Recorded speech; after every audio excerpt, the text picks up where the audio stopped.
Travelling in style used to mean staying with big-name hotel chains, but these days, boutique is the chicest way to stay. Which is why I'm speaking with Loh Lik Peng, the CEO of Unlisted Collection, and asking him about how he built his range of boutique hotels and restaurants around the world. My name is Neil Moore, and you're watching Can & Think Big.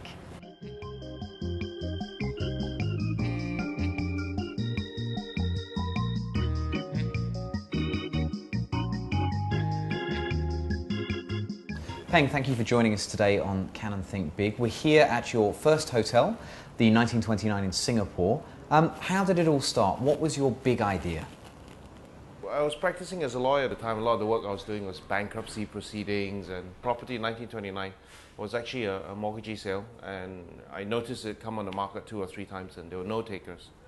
Partly because I think, Keong Siak Road at that time was a notorious red light area in Singapore. So, I took the chance. I got it really cheap, and from there, that's really how 1929 came along.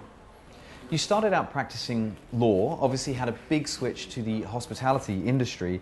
How did you end up as the proud owner of half a dozen hotels now? When I first did 1929, actually, I kept my law license because I always thought I'd go back to practice, But actually what happened was, we opened in 2003, SARS happened, so it was a very kind of trying time, but at the same time, the hotel was a big hit, There was a lot of publicity, we were doing really well, and it was the first boutique hotel in Singapore, so there was a lot of write-ups about us, and, and then pretty soon I'd taken on a new Majestic hotel, and I never looked back really. After that, it was just one project after another. So you started work on this beautiful hotel in 2001. What were the challenges that you came up against at first? At the beginning, certainly was the lack of kind of knowledge about what I needed to do, the processes to design a hotel, to kind of get the licenses in place, to train the people, At the time, I was really just designing a hotel around what I personally liked, without really giving a thought to what might be functional and what might make a hotel work.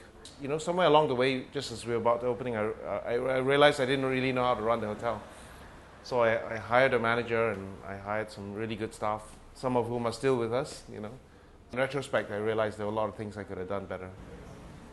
What do you think is the value of making mistakes? I've had a few restaurants that haven't worked out and you had to shut. Painful experiences, you lose a lot of money, you have to let staff go, that kind of thing, and you suddenly think a lot harder about what went wrong than the things that go right. So in a way, I think the failures are important, particularly early in the career, so that, again, it kind of, drums that complacency out of you. One question I ask all the guests on this program is, was there a point at which you felt you'd moved from sort of startup phase to fully fledged enterprise? And if so, what was that point?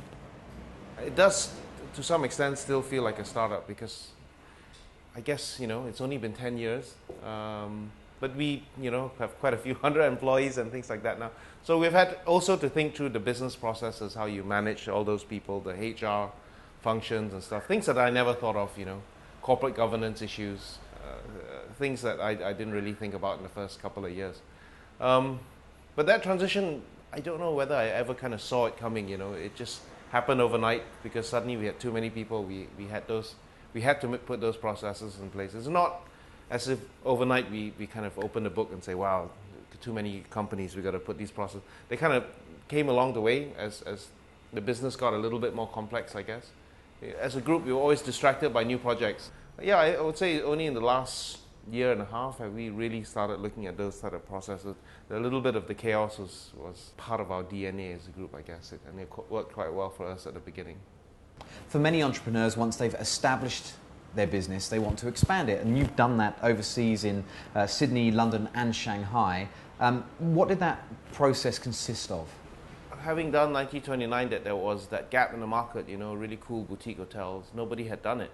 So that's kind of really how New Majestic came along. It was just an evolution of 1929. It was a bigger property. But the going overseas part was obviously a big learning curve. Those were the big kind of moments, I guess, for me in terms of the growth, and was not just relevant in Singapore, but relevant in places like London and Shanghai, which are much larger markets, much more sophisticated markets. But you know, Town Hall Hotel did really well. We won our first Michelin star, and the fact that we were able to make it work gave me a lot of confidence. After that, I felt, well, you know, if I can make this work, I guess, you know, we've got something to offer. Yeah.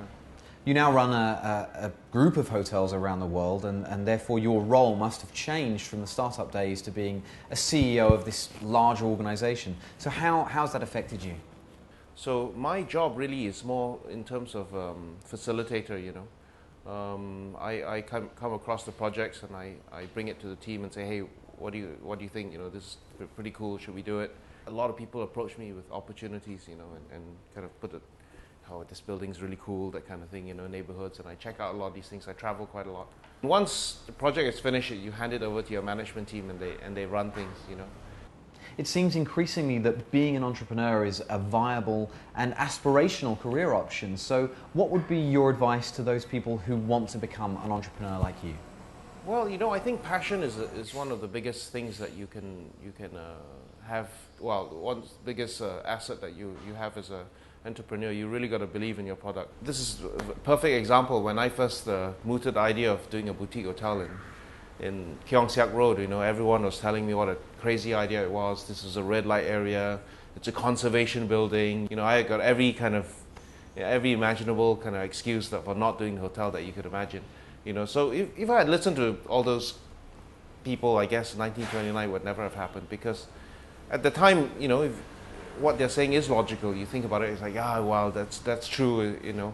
But at the same time, you know, there's always two sides of the coin. You really got to believe in your idea, because if you don't, you know, you will get worn down by all these people with the kind of negative kind of ideas about it too.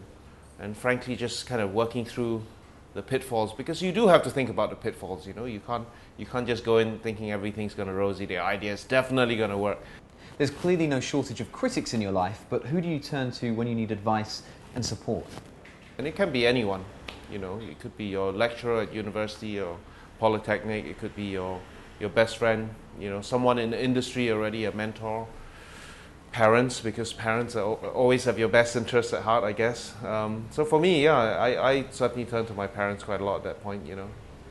Peng, we're going to leave it there for part one of Can and Think Big. Thank you so much for your time, and we'll be meeting you at your other hotel, Wanderlust, for part two. Thank you. And thank you for watching part one of Can and Think Big with Loh Lik Peng, CEO of Unlisted Collection. Join us for part two at the Wanderlust Hotel.